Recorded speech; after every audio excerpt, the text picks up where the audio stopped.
than half. Half of those half don't even see that. And half of those half don't vote anyway. Yeah, exactly. How are you? Good. Thanks, Tabs. We can fix that. I didn't tell nobody that. I told one Mara, I guess. 1 minute.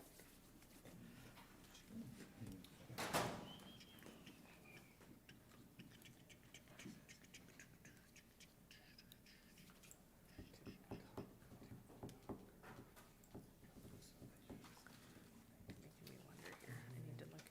Sheriff's officer, Sean must not be here today. No. Yeah, he's, Yeah. like, I pretty much have, doesn't get it. I don't, it's like, 10 seconds. Oh, I don't like 10 seconds. forward, I don't know how much it costs. how you deal with I could. body.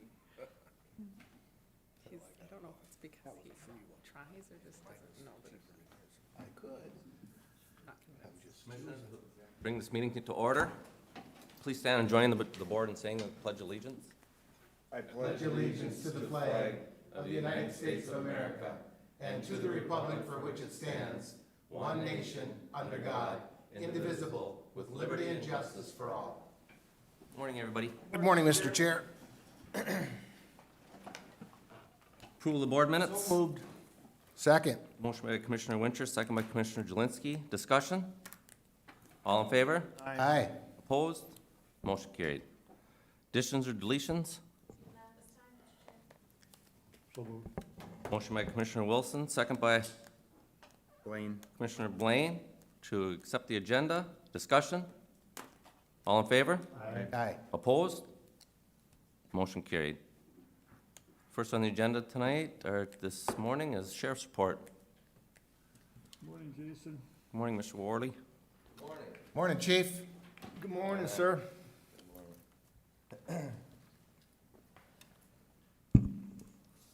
I am here to ask for a replacement. We had a full-time dispatcher that left for another job, and we're just looking to fill that full-time vacancy in dispatch. Gentlemen, I say yes. I'll Chair, second. I'm going to make a motion, further discussion. motion by Commissioner Jelinski, second by Second. Commissioner Winter for further discussion. Mr. Chair, Yes, sir. Chief, Yes. I probably ask this question, every department head that comes and asks this question. I know the answer, but I'm going to ask it anyway. We need this person? Yes, we do. Thank you. Mr. Chair, Commissioner Winter, how long has this person been gone? Or it says, Since they went to another job, right? a week or two, maybe, not even. No, and I'm all for it. I mean, we need one. I don't know how easy it'll be, but, yeah. Mr. Chair, at this point in time, if I could, we'll, internally post that at this point, because we do have some part-time intermittent that are nearing the end of training. You know, as requested by the board, you know, we're to bring replacements forward, so that's why that hasn't been done as of yet. It just was a timing thing with meetings. And so we wanted to, as soon as we could, get that out there so we could have a full staff. Commissioner Jelinski. Mr. Chair, Jason, everyone, we all know what goes on with law enforcement. There just is no question, and I'm almost embarrassed that I asked you the question that I asked you because I know the answer, and I know what happens in that dispatch center, or only I should say, I knew what happened in that dispatch center, and it hasn't gotten any lighter, there's no doubt in my mind, so I fully support this. Got a motion and a second. Any further discussion? Do we need a motion to approve his replacement, or do we just, okay. As long as Any it's a meeting. discussion? All in favor? Aye. Opposed? Motion carried. Thank you. Thank you. Mr. Worley. Chief, have a good day. I didn't know if we needed a motion Yeah, for replacement. It depends on the meeting. I mean, we just, when you Given said it's- posted it within, that kind of. Morning, Brad. Yeah. Good morning. Morning, Brad. Morning, Brad. Mr. Chair, Commissioners. I'm not here. Come on up, Amy. We're here at this meeting. Morning. Good morning, Mr. Chair, Commissioners. This morning I have a guest to talk about, I think, a a critical service that we work with TRICAP on, and that's transportation. They run our volunteer and public transit here in Morrison County. So if you need a volunteer driver ride, they will schedule that for you. Or if you need to go from point A to point B, they can assist you with public transit. So I did ask TRICAP to come, and Amy is here, who is the transportation director, Amy Christensen. So I'll introduce herself and just go into the report. Morning, Amy. Good morning. Good morning, Amy. Good morning. Thank you, Chairman Lemure and Commissioners. I appreciate the opportunity to speak with you today. It's a very nice introduction by Brad, and appreciate the invitation. Not sure if you're familiar with the TRICAP agency, but I'll start very briefly. Again, my name is Amy Christensen. I'm the Director of the Transportation Department, one of several departments within the Tri-County Action Program, or again, TRICAP as you know it. TRICAP is a community action agency, and we provide a number of programs to reduce poverty and increase self-sufficiency. Several of the programs that we provide in Morrison County include weatherization and energy assistance programs. But today I'm here to talk to you about, as Brad said, our transportation programs. We're very pleased to know that we are the exclusive public transit provider in Morrison County, and we also, as Brad said, provide the volunteer driver program. I'm going to talk briefly about the handout that I provided you today, or that was included in your packet. And then a couple of other items. Of course, we can't forego COVID and some of the safety mechanisms that we've put into place. And then talk briefly about the construction of our new transit facility here in Morrison County. So on your handout, I talk a little bit about, what our fleet size is. We've got 5 fully accessible buses. We provide a dial-a-ride service, which is basically a curb-to-curb service. And then we do also provide some deviated routes service. We come into St. Cloud once a week, to Royalton once a week, and we have a twice a month service to St. Cloud. Some of the highlights that I shared with you, in 2019, we provided over 27,000 rides in Morrison County. Compared to, that was a drop from 2018, in which we provided 31,677 rides. One of the reasons why we did have a decline in that is we saw a very seasoned dispatching unit replaced. Our entire dispatch center was turned over. And we do have a very complex service that we provide. We provide it in 5 different counties. And it's Little Falls, our city service, is probably the most complex of our public transit systems because you have a very vast area that we serve. You have a river that runs through it, a number of different scenarios that make it a little bit more complex. But one of the reasons why there was a slight decline in that. A little bit about our volunteer driver service. So we have volunteers who provide this service with their own vehicle. They provide anywhere from 1 to numerous rides on a given day. Currently, we have about 8 active volunteers in Morrison County. We would really like to see that number increase.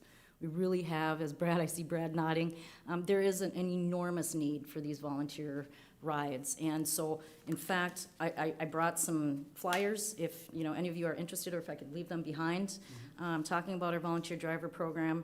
But it is a very necessary service here in Morrison County, so we're very pleased to provide that.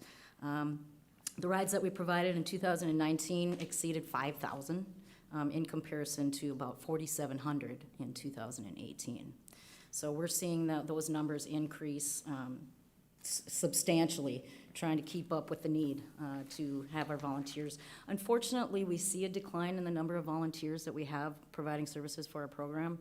There's a number of reasons for that. Generally, just overall in the state of Minnesota, volunteerism is declining. Also, there's some extenuating circumstances with volunteer drivers with the insurance coverage on their vehicles. So TRICAP provides a reimbursement equivalent to the IRS mileage rate. Typically, a lot of volunteer driver programs do not do that. They provide the charitable reimbursement rate, and there's a lot of dialogue and conversation going on about how to implement legislation to bring that reimbursement rate up. So there's a number of reasons why we're seeing a decline in volunteers. A couple of the programs that we work with in your county are employment enterprises. Of course, that's the DT&H program that's here in this county. We work with the Veterans Office, of course, with the Social Service Office, and the Minnesota Department of Transportation. So Just a couple of things about our COVID safety measures that we put into place. We can't get by without talking about that, of course, because it's very critical in this time of the pandemic. Some of the things that we did right off the bat to ensure that we were going to try and provide as many protections and safety mechanisms in place is, of course, social distancing. We sectioned off seats in our public transit buses. We obviously did as much as we could to ensure that we were following all of CDC guidelines and health department guidelines. We also went on to provide essential rides only. It was very critical that we knew that part of the infrastructure of the economic health of the county to have that public transit mechanism in place. So we provided food security and basic needs transportation, also to medical appointments and for medication needs. We did suspend Saturday services. Part of that was because of our ability to be able to staff our dispatch center and because we were not seeing the need on Saturday services. We also went fare-free. Part of that was to respond to the economic conditions of the counties and critical knowledge that we are going to see some further economic impact. We wanted to contribute to that partly because our reimbursement structure changed from the federal government. We were no longer required to provide a local match. And so we wanted to pass that along to our constituents and your riders. So we're continuing with the fare-free ridership right now. We're certainly in dialogue. The board of directors is certainly considering that reinstatement of the fare-free or to come back to fares, but right now we're still fare-free. We also put plexiglass barriers between our drivers and our passengers to make sure that we're providing as much protections for them. And of course, with the mask requirement, we implemented the mask requirement on July 24th. Many of our drivers and a lot of our ridership, our passengers, were riding with masks on.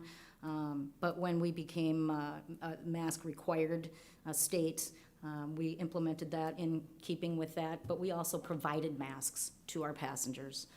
That was one of the things that we received some free masks from the Chamber of Commerce in this county and a number of other counties. We took advantage of that. We are passing those along to our passengers. So now, to end on a good note, the construction of our new transit facility, we're very, very excited about that. We're very, very pleased to be in this county. We want to provide a very excellent service, and a way for us to continue to do that is to provide a new transit facility. I don't know if any of you have seen our existing facility, but it's quite dilapidated. It has no air conditioning. It has no heat. It does have heat. But well, I'm gonna screw that one up real good. But it really needs to be updated to protect our fleet and for long-range planning. We do plan on being in this county, should the need exist, for a very long time. And so we want to invest substantially. This project began in about 2017 with a conceptual design. It's now coming to fruition hopefully in 2020 here. We're gonna have a contract signed very shortly, and very excited to hopefully break ground within, I would say, perhaps the next 30 days. So, Can you tell us where that facility is going to be? yes, it's actually at the same physical location as the existing facility. You're gonna ask me for an address. I believe it's right by M&K Auto, which is as you head out of town. Yes, that's correct. I don't know the address either, but I know the location. I should have looked it up. I apologize, commissioners, but it's on the same physical site where Brad had Old shared. Highway 10. Yep, Old Highway 10. Highway 10, yes. Amy, if I may, where does most of your funding come from? Great question, Chairman Lemuir. 85% of our operating revenues come from MnDOT and the Federal Transit Authority. Okay. 15% of that is a local match requirement. That's for operations. For our fleet, it's typically an 80% funded by MnDOT with a 20% local match. And how do you get the local match then, that portion of the funding? Certainly, there's a number of different ways. Fares. Okay. We get support from counties. Not very frequently, but from time to time, we have written grants. So there's a number of different ways that we get that local match. And then all that extra that you've been doing, handing out masks, putting up plexiglass, have you got any grants through the CARES Act to help you out with that? Yes, we have. Yep, Okay. yep. So that came through the FTA through MnDOT. So it trickled down. And they just confirmed our contract and did all of the details with that. It's been a very cumbersome process, but we're very fortunate to be Okay. able to have access to those funds. Great, thank you. Yes, you're welcome. Mr. Chair, if I may, I would Yes. just say that the commissioners have always been very supportive of public transit here in Morrison County. So we as social services do provide an administrative grant to help offset that federal match, as well as pay a dispatch fee. And then our relationship as their administrative arm of volunteer drivers, that's been around since early 2000s, mid-2000s, I think, when they started to take over a volunteer driver program. And we used to have a staff specifically for that. And then we contracted with TRICAP to manage the volunteer driver program. So those are kind of some of the ways we help support transit as well as a county. Very good. Good, thank you. Commissioners, anything? Mr. Chair. Commissioner Blaine? Thank you, Mr. Chair. Ms. Christensen, who is eligible for transportation here in Morrison County through TRICAP? Is this for the full public, or can you explain that, please? Yes, thank you for that question. I appreciate that. Our transit programs are eligible to everyone. This is the only the only TRICAP program that has no eligibility requirements. So everybody can ride public transit. Excellent. If I could just clarify, that would be for the buses. For volunteer drivers, you either have to be a part of a health plan or working with social services. So I know we have this conversation, transit in rural Minnesota is always a challenge. Here in the city of Little Falls, we've been able to navigate through that. If you talk about some of our rural areas, Piers, Swanville, Upsala, more of a challenge. So, but if you are on medical assistance or a health plan, you can access volunteer drivers to get to your medical appointments. Commissioner Jelinski. Oh, you want to follow up? Commissioner Blaine, go ahead. Please, Commissioner Yep. Blaine, go I ahead. would just want to clarify that, so if you are a member of the public but that is not on assistance, you're still eligible to utilize the bus service that is provided. Absolutely. Commissioner, Mr. Yes, Chair? Amy. Just to clarify a little bit further about what Brad talked about too, is we provide what's called ride coordination services that cross over between our volunteer driver program and our public bus program. And so basically what that means very briefly is that we try and utilize our buses as much as possible, and that's a cost savings for the county. And so where the public bus is available, we try to utilize that to the best of our ability. Where it's not, then we would refer to our volunteer drivers to do that in more of those rural areas that don't have access to that public transit. Furthermore, people are eligible for our volunteer driver program if they want to pay privately. And it's kind of cost prohibitive. But for people who are not eligible for some of these, supportive or supplemental programs, it's still an option. It is somewhat cost prohibitive, but if it's the only option, then it's there for them. Commissioner Jelinski? Thank you, Mr. Chair. Amy, just for the sake of argument, and so I'm on the right page, if I live in rural Morrison County, the bus is not going to come to see me. I would have to come to the city of Little Falls, or if I'm understanding correctly, the city of Royalton, and meet up with the bus at that point. They are not going to come to my house to pick me up and transport me to wherever it is that I want to go, the bus. That is correct, sir. Yeah, it's called a service design, and right now we are only funded for city service in the city of Little Falls. Okay. If we demonstrate need in these other counties and the Department of Transportation agrees to fund it, we are capable of providing that service. Right now, we can't demonstrate a need that the department is willing to fund at this particular point in time. And Mr. Chair, I'm not exactly sure what demonstrating the need is, because I'm confident, extremely confident, that there are numbers of individuals outside of the city limits of any given city, whether it's Little Falls, whether it's Royalton, or wherever it is that you would service, that certainly could use your service. However, until DOT or whomever says, yes, you can. That's correct. Okay. That's the caveat. Very good. Yes. Thank you. Yes. Thank you very much. Just one other way I might say that the county supports public transit. So there is, right now, it's free fare during this peacetime emergency and as long as CARES funding is available. but when there's need for tokens, we actually sell reduced tokens at social services for the elderly or for disabled. So if you're elderly or disabled, correct me if I'm wrong, but I think the token is $1 for in town. We subsidize it at 50 cents, so I think we sell them for 50 cents. The number escapes me now, but it's something like that. We'll subsidize. So we have a number of programs that will come in and buy a quantity of tokens to help support the disabled. Or if you're older, you can come in and get a reduced token as well, so. Mr. Wilson? I want to thank you for what you do. I know I sit on Council of Aging, and we're always talking about transportation for people, and then Melanie and I are on RTTC for the transportation thing, and this is a big deal out there, trying to get things coordinated. Like you just said, you know, you can't go out in the country and pick up people, and they're trying to find ways to make this all happen. And I know on the volunteer program, like you said, the insurance is a big thing, because you've got to raise your deductible and stuff for like commercial insurance. And most of the volunteer stuff was, I think, like 14 cents a mile. You're doing the other way, and that's why the volunteers are leaving.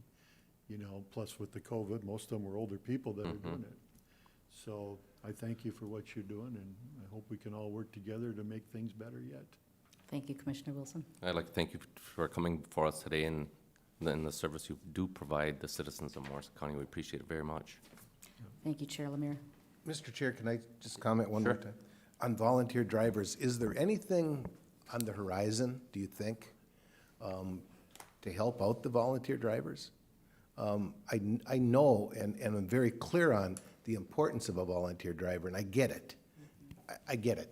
Let's pick on Brad for a second. Brad's gonna be a volunteer driver, and he has an XYZ vehicle. Doesn't make any difference to me. It gets 10 or it gets 50 miles to the gallon, I don't care. Doesn't matter. But it can transport whomever. We're not compensating him for any time. We are compensating him on the IRS mileage scale, period. Amen, end of discussion. I believe you compensate him for a meal should he go a long distance or whatever that is, and that's immaterial. But is there anything on the agenda to where we can still call this person a volunteer driver and give them something? I mean, we got 7 or 8 volunteer drivers for Morrison County. It's ridiculous. We should have 70 or 80 volunteer drivers. But I'm very clear, the only thing other than the goodness of what you're doing is I'm getting paid my mileage. Kind of a tough one to swallow. It is a tough one to swallow. Very good questions, all of you. I appreciate that. So part of the idea of calling a volunteer is that they're being reimbursed for an expense. Yep. Otherwise, it is their time. There is a very substantial movement. It's called the Volunteer Driver Coalition, and it's statewide. And I believe it's spearheaded by the Council on Aging. I might be wrong about that, but Lori Volson, who's the executive director of the Council on Aging up here in the central Minnesota area, there's a very large spearhead of movement to try and address and accommodate the reimbursement rates. I'm not sure about what the motivation is for reimbursement for other services besides, or like a payment or a stipend. Those things are all part of that dialogue, but the major movement right now is to get that charitable reimbursement up a lot higher to try and create more incentive to recruit more drivers. You're absolutely right. The number of volunteers is very unfortunate. Yeah, very much. Thank you. Mr. Wilson? Is it one of the problems too that then they get a 1099 on the mileage? That is correct. So the little money they get for mileage, now they gotta pay taxes on it. And there's one exception to that. If they become a member of the RSVP program, there's a statute that sort of abolishes that, in that they don't need to file for a 1099. Not a tax person, Yeah, but. But I mean, it just shows why it's so Yeah. complicated to get. And it somebody- saves money too, Yeah. and they're being penalized Yeah, because of that. totally penalized. Brad, did you have something to And I add? was gonna just make that comment that you just made, Commissioner, and that is volunteer driver is the most affordable way to transport people, especially in the rural areas. And so recruiting, retaining those volunteers and giving them some credit and credence for what they're doing, I think is important. So it is, as she said earlier, they look at public transit and volunteer drivers in the most cost-effective way. Well, if you wanna get from Swanville to the clinic, the only way is volunteer driver. And so, they're definitely a necessary program that we need and to have, so. All right. Well, thank you so much. Thank you, I Appreciate it. appreciate the opportunity. Thank you very much. Put your brochures there so that we. Absolutely, and if you don't mind, if I could leave some tear-offs. Yep, Yep. thank you. Thank you. Thank you very much. Have a good week. Thank you, you as well. All right, I'll move on to the public health report, if I may. Sounds The first thing on the agenda is approving the establishment of a new position in public health, the regional dental coordinator. The last two planning meetings, we've had Blue Cross Blue Shield come in and talk about an initiative they want to move forward, and that is to enhance dental access across the 5 counties of Cass, Crow Wing, Morrison, Todd, and Wadena counties. They want to do this by hiring an employee and having them employed by Morrison County Public Health, working with their other dental coordinators across, one in Polk County, which is Region 2, and one in Otter Tail, which is Region 4.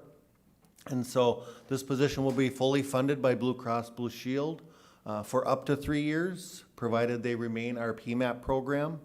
Should funding not be available or the relationship with Blue Cross Blue Shield is discontinued, this position would be discontinued unless another health plan or grant appears. So I'm bringing that forward for conversation and approval.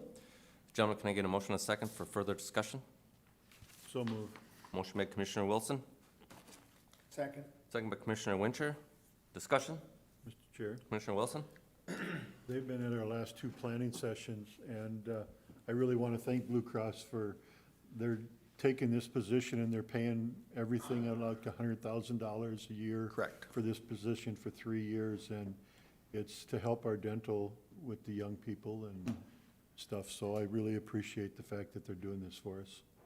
And again, just to make it clear that it is not just about Blue Cross Blue Shield members, which I think they were pretty clear about as well. It is about dental health across the 5 counties, irregardless of health plans, to some degree, age. And again, I think part of the reason they are looking at Morrison County is our relationship with Apple Tree Dental and Northland Dental, which again are 2 strong providers for PMAP plans and the lower income populations. So They also said you were good to work with. that's what they Yeah, said, you but forgot to say that. You Yes, they forgot to did. say that. Many times.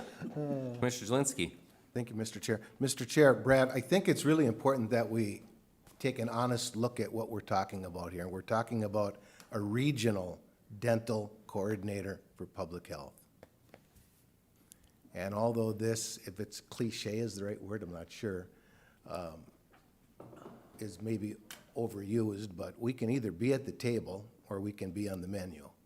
And quite honestly, as the regional coordinator for Morrison County, we're at the table, we're front, we're center, we're not in the back of the room, we're not wondering, well, I wonder what we should do. We're doing it.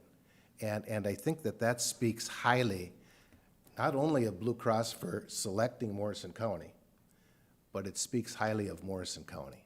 And for your input in that and for your staff, I just have to tell you, I appreciate that at all. But I think that the song should be sung in Morrison County, that this is what we're doing, that it truly is a regional dental coordinator plan. This isn't just for us, this is for everyone, but we're working together. So thank you. And just, oh, sorry. No, go ahead. I was just gonna make one comment, and again, I think part of the reason they selected Morrison County was due to our child and teen checkup program. Karen Ottman has done a great job collaborating with clinics on that program, and so we see pretty good rates around that. So kudos to Karen and the work she's done along with Cindy. Commissioner Winter, did you want to say something? Yeah, thank you, Mr. Chair. Again, we looked at this here. Matter of fact, the Blue Cross came a couple times, and I just want to reiterate that this is all going to be funded by Blue Cross Blue Shield. Even the benefits are going to be, the question that, again, I know the answer, but if you could explain why is Morrison County being involved? Are we going to house this person here? Is this person going to be a dentist? Or what's the exact position? Again, I know the answer, if you could explain that.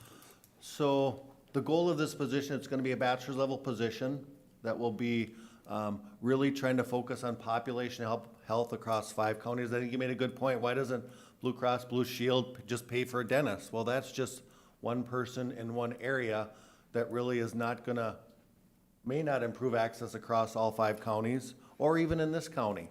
And so really trying to look at innovative strategies to increase dental health, whether it's trying to develop new processes with dentists, creating other entities that can do it, looking at some school, collaboration with schools. So it's really looking at population health.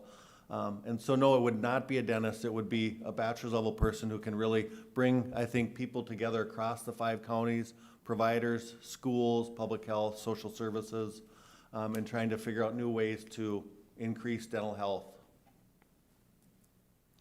And one thing that they discussed too is not only is Morrison County behind, I would say, or not behind, but struggling with dental access, it's the whole state of Minnesota. Yeah. And I think it's great for our community that we're gonna be a part of this, and if it don't work, well, at least we tried, but Yeah. it's always nice to try something, and maybe that'll increase the access. And because one of the things they said was the biggest problem is people didn't show up to their appointments, and we're hoping that this person will keep that going and open more doors to dentists within our region. And Mr. Chair, if I may, who knows, maybe our speaker right before this will have something to do with that, with transportation. You know, we Yeah. talk about people not showing up, maybe it's because there's a disconnect. But I think by having that coordinator, if there is that disconnect, we have someone that can work together and, you know, open a new door. And maybe that's gonna be this change here, and maybe it'll work. But as Commissioner Lemire said, if we don't try it, we're going nowhere, so I appreciate that. Any further discussion? All in favor? Aye. Opposed? Motion carried. Thank you. Thank you, Brad. The next thing on the agenda is the approval of a new annual mobile food unit license, which allows them no limitation on the number of events and allowed to be in any place for 21 consecutive days, and it's Raquel's Kitchen. So moved. Second. Motion by Commissioner Winter, second by Commissioner Jelinski. Discussion?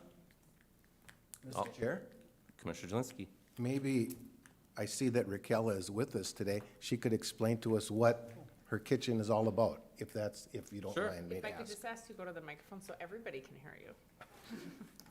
And I heard she's a pretty darn good cook, I don't know. Oh, I've heard the same. Good morning, Rachel. Raquel, I should Good say. morning. Chairman, Commissioners. Sorry. Did I say that right? I guess I'm not sure. Is it Rachel or Raquel? I'm sorry. It's Raquel. Okay, it was right. As in Welsh, except a lot hotter. That's right. So I guess you probably all know that my husband and I, due to COVID-19, had to close our bed and breakfast. And so we're very fortunate that we're able to move into a new adventure and hopefully be able to keep that big, beautiful house for a while anyway. So Raquel's Kitchen is basically just a food truck. And we own a vacant lot down on First Street next to Marshak Insurance. And my husband has assumed a name, and so the lot is Scott's Lot. And we're hoping to turn it into like a food truck court and bring in 4 or 5 food trucks in addition to ours. And we'll be all around the county as well. But we're gonna be serving up some fry bread. Yum, the best. Fry bread tacos, beef, chicken, shrimp, vegetarian, all kinds of good stuff. So if you approve our license, then we will gladly allow you to pay full price for anything on the menu. And we look forward to feeding you. I seen your truck, you got a nice truck. It's big, it's 31-foot Freightliner with a 22-foot kitchen. So I'm pretty excited about that. You were Yeah. at my place when you put a floor in it. Oh, were you mowing the lawn? Yes, I was. Okay. Yes, I I was. thought you looked familiar. Didn't recognize you with the tie on. Any other discussion? If I may. Commissioner Mr. Winchell. Chair. Again, you know, it's sad to see that bed and breakfast. Everyone knows where that place is. It's a gorgeous building or house, I should say. But again, Raquel, this is something that you're gonna stay in Morrison County. We discussed this extensively here a week or two ago, but I'm hoping that everything goes well and you're very successful at this here. So again, I think it's not a want, it's a need that we have for Morrison County. Something that hopefully it'll make us a better county. So thank you for that. Thank you, and I'd like to add that I think normally the process is that we pass the inspection through public health, and then you license us, but we're hoping to get the truck this week, so I don't want to have to wait till your next meeting. I want to get going right away. That sounds great. We wish you the best of luck. Thank you so much. Any, Make sure you apply for our grants from being shut down. That's part of it, isn't it? I've actually, that's CARES money you're that's talking done. We have applied. Yep. Thank you. we have a motion and a second. All in favor? Aye. Opposed? Motion carried. Thank you. Thank you That's all I have so this morning, much. Mr. Commissioners. Thank you, Brad. Have a great day. You too.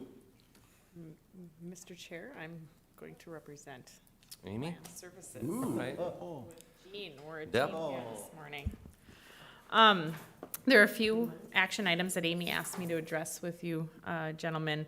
First is to consider an interim use permit for Jason and Tammy Leibold to establish a limited rural business, specifically a tree care and firewood business, including one condition, which is per recommendation from the Morrison County Planning Commission on July 27th, 2020. Now I'll find that condition quickly. And that is an interim use permit to Jason and Tammy Leibold to establish a limited rural business, specifically a tree care and firewood business located on Section 12, Bellevue Township, and hereby moves to grant the interim use permit with one condition. Let me continue to read the same sentence over and over again there. Sorry about that. The interim use permit shall terminate when the property is no longer in the Leibold name. And as you know, an interim use permit needs to have an end date, and so that's why that was established. Could I get a motion and a second for further discussion? I'll make the motion. Motion by Commissioner Wilson, second by Commissioner Jelinski. Discussions? All in favor? Aye. Opposed? Motion carried. Thank you. The next is to consider a conditional use permit for Sherping Dairy LLC to amend the existing conditional use permit granted in 2006, excuse me, to Sherping Dairy LLC and to add an additional 71.64 acres per recommendation from the Planning Commission on July 27th, 2020.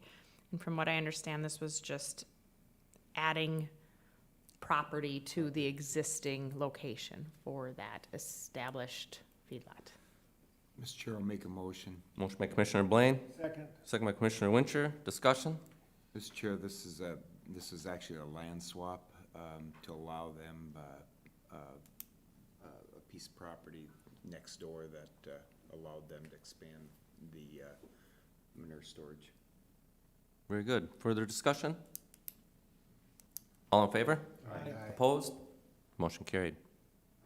All right, and the final one on the land use side, I believe, is to consider the conditional use permit for Michael Shermers to expand to a Tier 3 poultry, swine, beef feedlot, including conditions per recommendation from the Planning Commission. And I'll read those conditions if you give me one moment. Oops. Abide by local and state law. Notify road authority when hauling manure during road restrictions. Abide by the good neighbor feedlot odor minimization and stormwater plans. The feedlot officer shall be notified when poultry barn is stocked. Cattle shall be kept at least 200 feet from the creek. A designated cattle creek crossing shall be installed along with exclusion fencing to keep cattle out of the creek.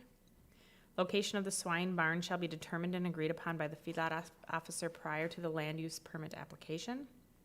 The feedlot owner shall notify field officers of transferred manure of the need to work with the feedlot officer on solid manure stockpiling locations if stockpiling shall occur. The feedlot owner shall notify the feedlot officer of manure cleanout. I'll make a motion with the 9 conditions attached. I'll second that. Motion by Commissioner Wincher, second by Commissioner Wilson. Discussions? All in favor? Aye. Opposed? Motion carried. All right, thank you on Amy's behalf, and Jean's here to talk abatements. Good morning, Jean. Good morning. Good morning, Jean. It's exciting, isn't it, abatements? We're just glad to see you. Oh, Yeah, that's that's so why we like it nice. so much. That's so It nice. is if you're this person. Right? So I do have one request for an approval for an abatement for Daniel Elmer of Scandia Valley Township. The travel trailer was sold by the owner in 2018, and the parcel was not inactivated. So the total amount is $66 plus any accrued penalty and interest. Make that motion. Motion by Commissioner Wilson, Second. second by Commissioner Jelinski. Discussion? All in favor? Aye. Opposed? Motion carried. Right, I also have a tax court settlement for Stearns Electric. The abatement totaled $714 for the 9 parcels. And since this was a judgment, the board will not have to vote on it. It's just being brought to you for information so that you're aware that that is going through. Very good. Thank you. Commissioners, anything? Can we get an explanation on that? Yeah, we're just gonna say, Okay, what this entails? Sure. It is a state assessed property, so such as your railroads. This is Pipeline. it's done by the state. So they disagreed with the value and it was taken to court. So this was the settlement of the reduced value and in so being the reduced taxes. And Mr. Chair, the they would be Stearns Electric challenged that Correct. property value, and then counties that have property with, or that Stearns Electric is located in would then be, doing the subsequent reduction in tax as it relates to the value that was determined by the court. Similar to, we've talked about pipeline challenges and those utilities, railroad challenges.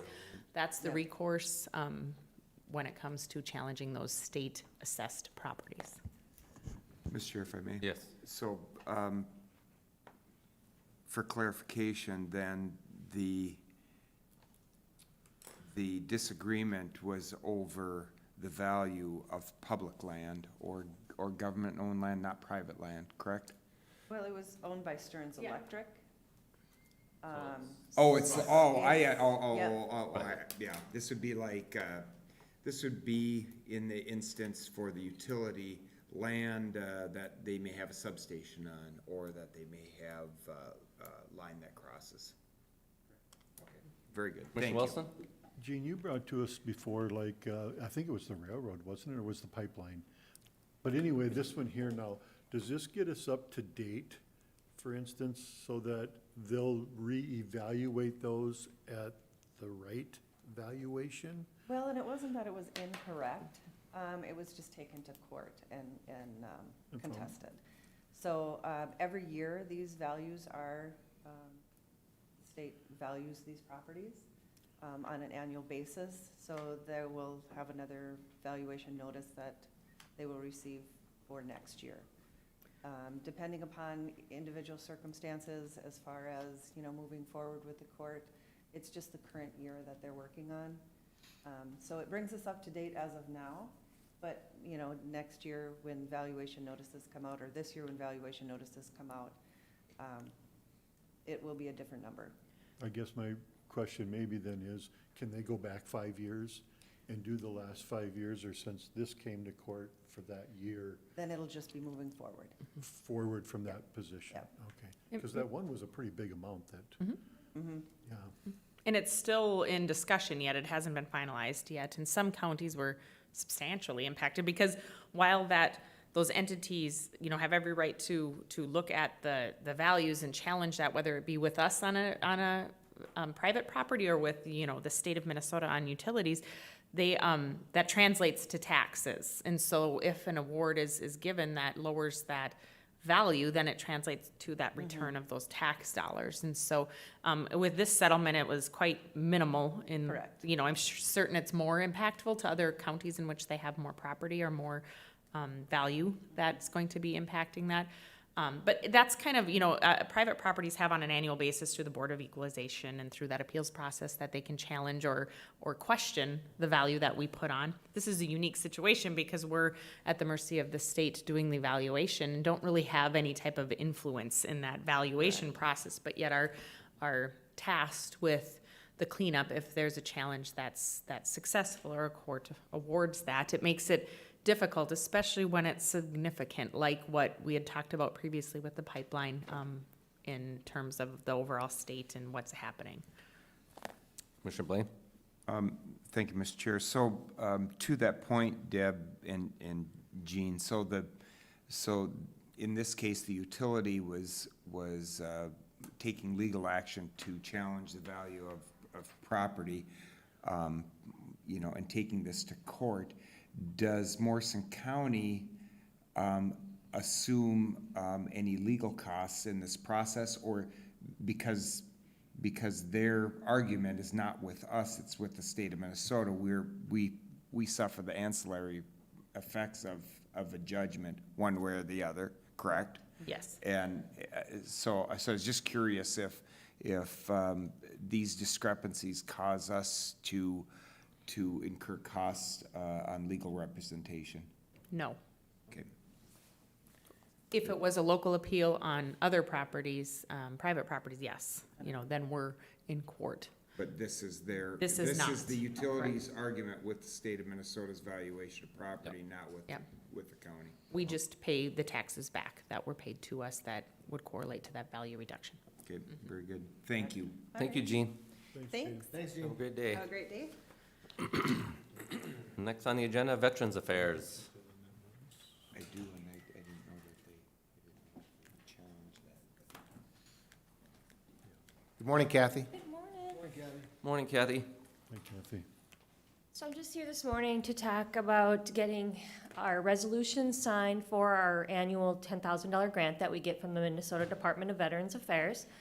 And what we're planning on using that grant for this year is to support our veterans, focusing primarily on, well, all veterans, but also female veterans and veterans that are younger generations, our Iraqi veterans that are returning from deployments, and also support to the families and individuals who are deploying or being called to more active duty than they were before.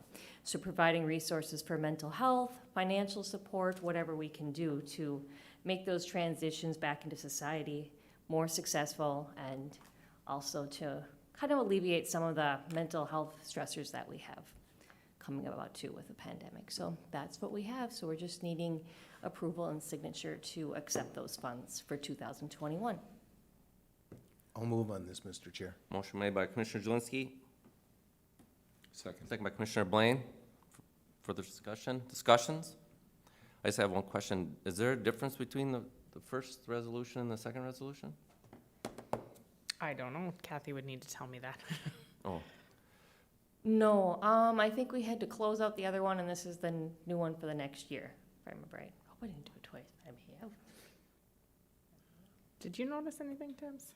Well, I thought they were separate, so I apologize if Were they It's- submitted Oh, twice? for today, no, there's just one. There's one Okay. grant, one grant. all right, Sorry very good. if there was confusion there. Further discussion? All in favor? Aye. Opposed? Motion carried. All right, have a lovely day, everybody. Thank you. Thank you. Thank you. Next on the agenda, Auditor Treasurer. How can Chelsea be here? It's voting day. Yeah. Good morning, Chelsea. Morning, Chelsea. Good morning. How are you guys? Wonderful, thank you. Good. Before you today, I have two gambling resolutions. The first one in front of you is requesting approval for the lawful gambling resolution for Hillman Area Whitetail Management Association and Corporation to hold a raffle on December 5th of this year at the Brothers Porcupine Bar and Grill. I'll make that motion. Second. Motion by Commissioner Wilson, second by Commissioner Wincher. Discussion? All in favor? Aye. Opposed? Motion carried. Next resolution I have in front of you is requesting approval for the off-site gambling resolution for the Lincoln Area Business Association to hold a raffle on October 17th of this year at the Two Tall Tavern. Commissioners? So moved. Motion by Commissioner Wincher, Second. second by Commissioner Blaine. Discussion? All in favor? Aye. Opposed? Motion carried. And next on the agenda, I have requests for warrants to be approved. Mr. Chair, I'll move that we pay all the bills. Motion by Commissioner Jelinski, Second. second by Commissioner Blaine to pay all the bills. Discussion? This will be a roll call. Commissioner Wincher? Aye. Commissioner Jelinski? Aye. Commissioner Blaine? Aye. Commissioner Wilson? Aye. Myself, aye. Motion carried. And that is it for me. Just a reminder that today is the state primary election date. Get out and vote. Get out and vote. So is it busy up in the courthouse today? In our office, we hold for the mail ballots, and so we're processing mail ballots and absentee. So we are busy in the office, and then I was to the southwest area of Morrison County this morning. I just got back in to the office here, so polls are open, voters are in the booths, and so it's looking good.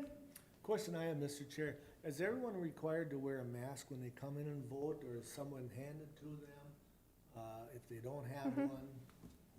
Yes, so with the governor's executive order, it is the mask mandate that we have, and if voters coming into the polls don't have a mask, they'll be handed a free mask to wear if they don't have one. And then election judges are wearing masks, and if they're unable to wear a mask, they're wearing face shields. Mm-hmm. Yep, Perfect. Thank you, Chelsea. thank you. Have a great day. You too. Thanks, Chelsea. Bye-bye. Next on the agenda, Administrator's Report.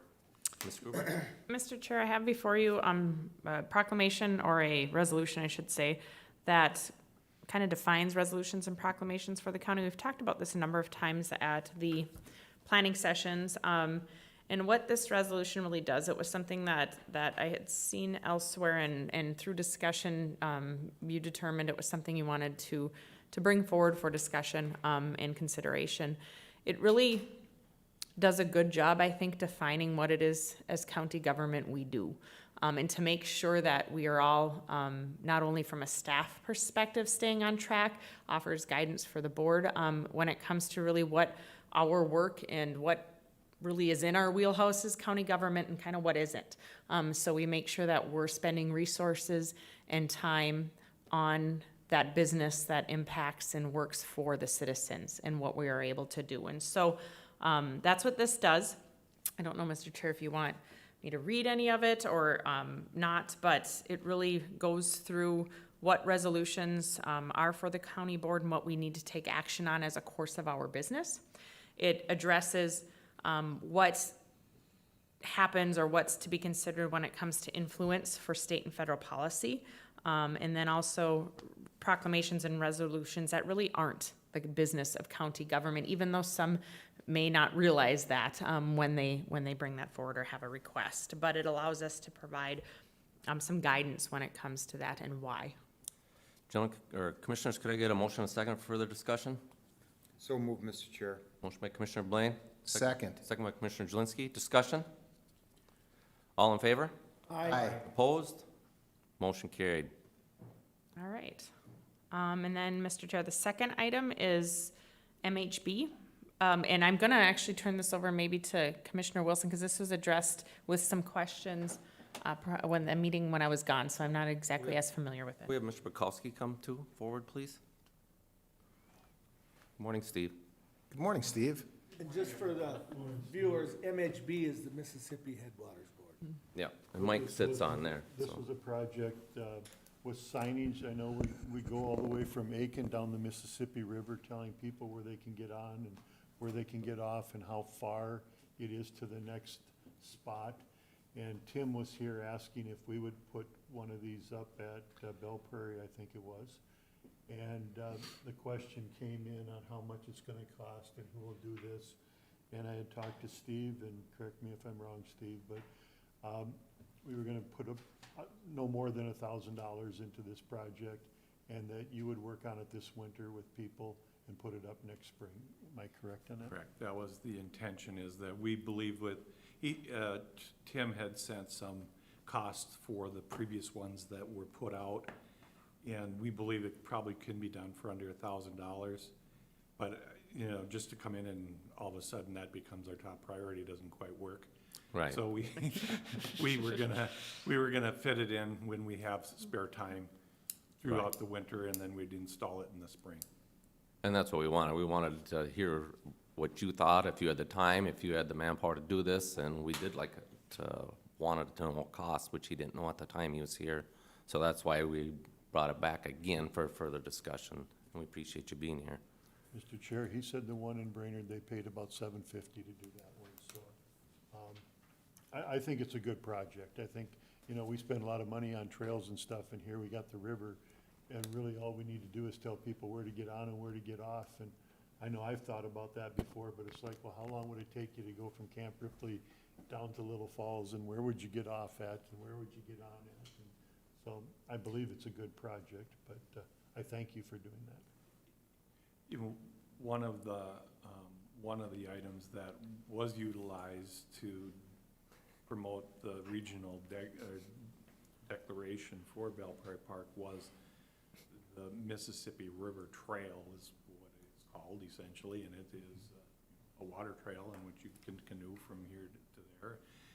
And so that is becoming more and more advertised and promoted, and we have a business in town here that also thrives on that. So I agree. I think that it isn't anything, out of line to do this, but it just needs to fall in place with everything else. All right, any further discussion? Did I get a motion and a second on that, Tabitha? No? I'll make the motion. Motion by Commissioner Wilson, Second. second by Commissioner Jelinski. Discussion? Just roll call. All in favor? Aye. Opposed? Motion carried. Thank you, Steve. Thanks, Steve. Thanks, Steve. Mr. Chair, I don't have any other action items. I was just gonna let you know we're continuing to work on, the phase 5 of our project. And I'm sure Mike will be in the next meeting, but just letting you know they're installing carpet. They must be almost complete. I haven't been up there yet this week. And also the parking lot is complete, and so it looks nice. I appreciate your support of that. We're working on getting the county vehicles moved over. We're gonna have them located, not in that prime parking in the horseshoe. We're having them in a different area, to keep that really, accessible for those that visit us. What else is there? Continuing to plug away otherwise, but, yeah, I just wanted to, again, let you know we should be complete with the parking lot, and I appreciate, Public Works help. John from Maintenance has been doing a lot too to coordinate those efforts, so I appreciate everybody's assistance with that and move that along. Especially, the weather wasn't too bad in terms of cooperating. It certainly could have been worse, so.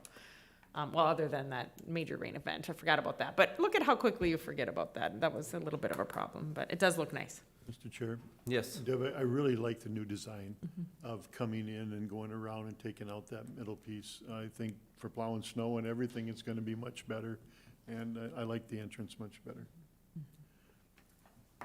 Anything else, Deb? I don't have anything, unless anybody has anything for me. What are the dates you need, Tabitha? August 16th through August 29th.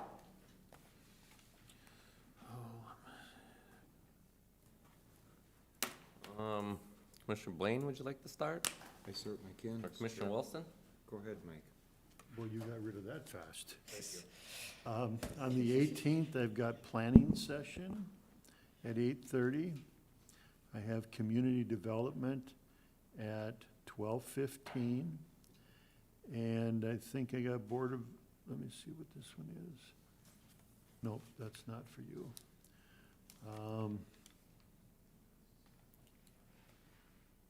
Then on the 24th, the Planning Commission at 7 o'clock at night. Board meeting on the 25th at 9. Budget meeting at 11. Mississippi Headwaters on the 28th. Is that the last date you wanted? Yep. Okay. Yeah, well, it was last time. That'd be in Walker.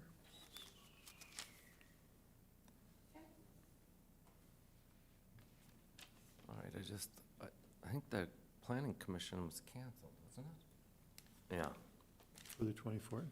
yeah. It says, canceled August planning commission meeting. I think the. Just that one.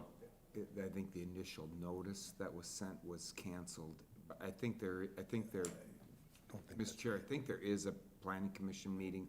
On that night, I think that the initial notice got canceled, but then, because if I remember right, I think we've already received the packet Yeah. for that evening. Okay. But I have that same thing on my calendar too. I think an individual canceled it and it went to everybody's calendar, is what I'm recalling. Yes, so. thank you, Deb, for that. All right. Commissioner Winter? All Recall right. pulling the mic from here. We also have a budget session at 10:30 on the 18th. It's after, I shouldn't say it's exactly at 10:30, but somewhere after that. I have a Great River Regional in St. Cloud at 6 o'clock, so it's gonna be there. On the 20th, I have a U of M Extension virtual meeting on the 20th, Thursday, from 10 to noon. Again, we have on the 25th, did somebody say we had board, right? Yep. But we have a budget afterwards. Yep. And again, whatever time that comes up. On the 28th, I have a soil and water, and that'll be here at 8 o'clock, here at the boardroom for soil and water. So that would take care of me, Mr. Chair. Commissioner Jelinski? Thank you, Mr. Chair. On Tuesday, the 18th at 6:30 in the evening, I've got a EMS first responder funding group meeting at Lions Park. This is something that Commissioner Blaine has pointed the finger at me and said, you're gonna get on this committee, and we're gonna speak to EMS funding. And that's about as much as I can say. This would be the initial meeting, if you will, for that. On the 19th at 11 o'clock in the morning, I have a Central Minnesota Emergency Services Board Executive Committee meeting. I believe that's in St. Cloud. 5 o'clock that same evening, I've got a Hands of Hope meeting. That should be virtual. On the 20th at 10 o'clock in the morning, I have a Central Minnesota Emergency Services Board Owners and Operators meeting. Normally, that would be in Douglas County. I believe that is going to be virtual.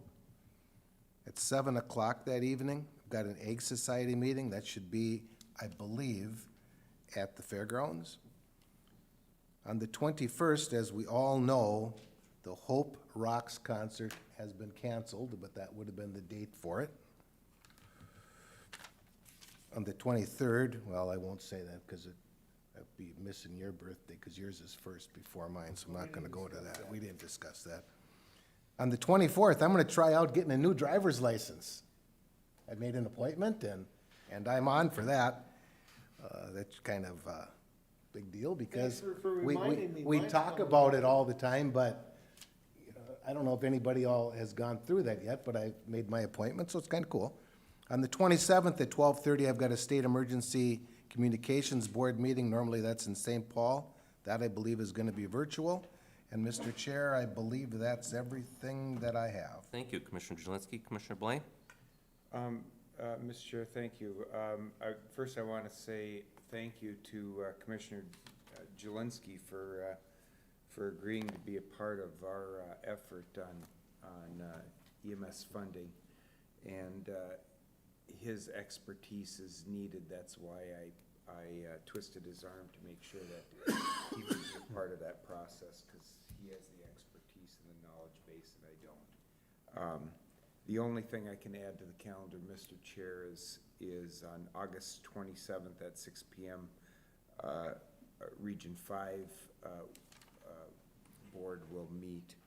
And Tabitha, I can't confirm that yet, that it is possible, it could be in person, but I'm going to say that it's most likely will stay virtual. That's all I have for you, Mr. Chair. Right.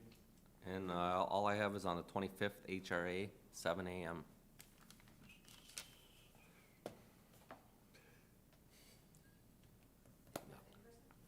Yes, at HRA. Anything else? We have a Commissioners? drainage authority immediately following, just so you know. Or we can take a break, but I mean, just following that. Motion to adjourn. Motion made by Commissioner Jelinski, second by Commissioner Blaine. Thank you. To adjourn, discussion, all in favor? Aye. Opposed? Meeting adjourned. Good job, right on time. Just a little break and we'll then convene a drainage authority meeting?